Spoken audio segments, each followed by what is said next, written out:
The Buffalo Bills training camp day 2 update coming right up on today's edition of the Dom Mafia Report.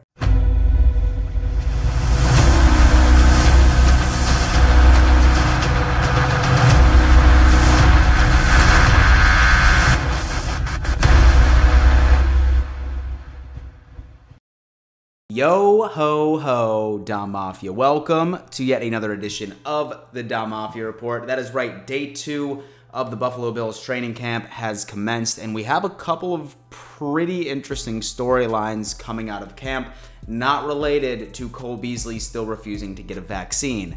Thank God we finally have football news to talk about. That's right, ladies and gentlemen, we are going to dive into some of these main storylines that went down today. But before I dive into that, I do just want to remind everybody to smash the out of that like button. Without further ado, let's go on ahead and dive into these.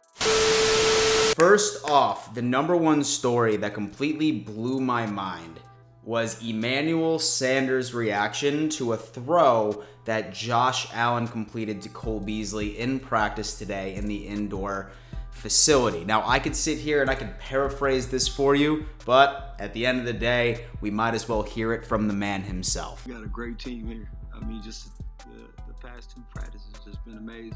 See the offense, the defense, playing with Steph and BLEAV and Josh. I mean, Josh made a throw today that I haven't seen, like a post ball to Cole Beasley. It was crazy, like mouth dropping. I've been in the league 12 years, so. And so this is definitely interesting because Emmanuel Sanders clearly seems to be fitting in with the Buffalo Bills. Reports are even saying that while the Buffalo Bills are regularly running 4-man sets on wide receiver, it seems as of right now, Emmanuel Sanders seems to be above Gabe Davis as far as the wide receiver depth chart is concerned. Granted, this is day 2 of training camp.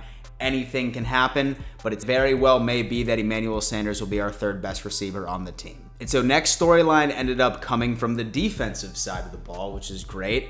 Don't get me wrong, I was reading several articles where it seemed like Josh Allen was completely just lighting up the defense. However, it does seem that the defense did decide to answer back off of a couple of turnovers. Most notably, rookie Boogie Basham not only tipped Josh Allen, he caught it and then ran it back for a touchdown. There's nothing more on the face of the planet than I appreciate than a big man touchdown, especially coming from a rookie. There's been a lot of hype surrounding these defensive ends that we picked up in the 1st and 2nd round in this year's draft, and those are the type of storylines that I love to see. And Micah Hyde even had something to say about this as well. I remember some vets were telling me, I'm not going to learn your name until you're out there making plays.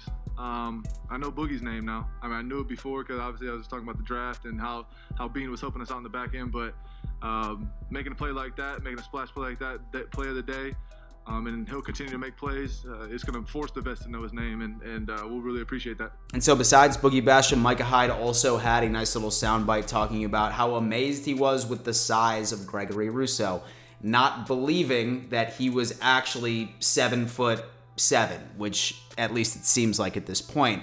It's nice that it seems like that our defensive line has sort of changed its identity since last year in 2020, especially with these additions of these rookies. So I'm even more happy that the rest of our defense and the rest of their teammates are starting to take notice. I'm just crossing my fingers that at least one of these guys can have a breakout season for their rookie year. And so as far as other camp highlights, it does seem like that our secondary has been standing out. Specifically, Siran Neal, who has been getting absolutely praised by Micah Hyde and Jordan Poyer, has had a hell of a camp so far. In fact, he intercepted Mitchell Trubisky, surprise, surprise. But overall, he's looking very athletic, and so really fitting in overall with this Buffalo Bills defense going into his 2nd or 3rd year within this team. Not only on top of that, he has also been doing tremendous when it comes to special teams, a large reason why I believe that he is essentially a roster lock. And so he's not the only person that has been putting everybody on notice during training camp.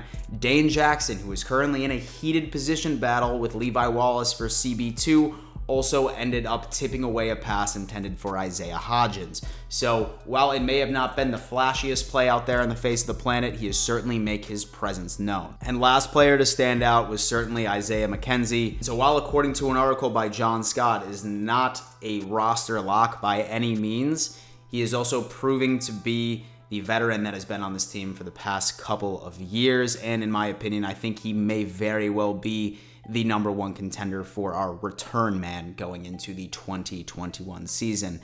And so besides that, right after practice concluded, the Buffalo Bills ended up adding a little bit of depth to their offensive line, and that is going to be none other than Markel Harrell and Tyler Gaudier, which I guarantee you I completely f***ed up the pronunciation there. Now, I wouldn't see either of these two making the final 53-man roster. This is very Bean-esque. This is very NFL GM-esque, if you will, just to go on ahead and bring in further competition and continue to add to our depth. Who knows, one of these guys may even impress. Only time will tell.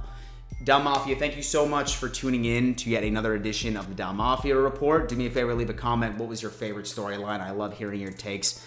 Drop them in the comments below. Subscribe to this channel if you haven't already. I'm going to be going on ahead and putting out a shit ton of Buffalo Bills content since the season has finally started, and some NFL content mixed in there as well. We'll see you next time, and before I let you go, always remember, let's go Buffalo.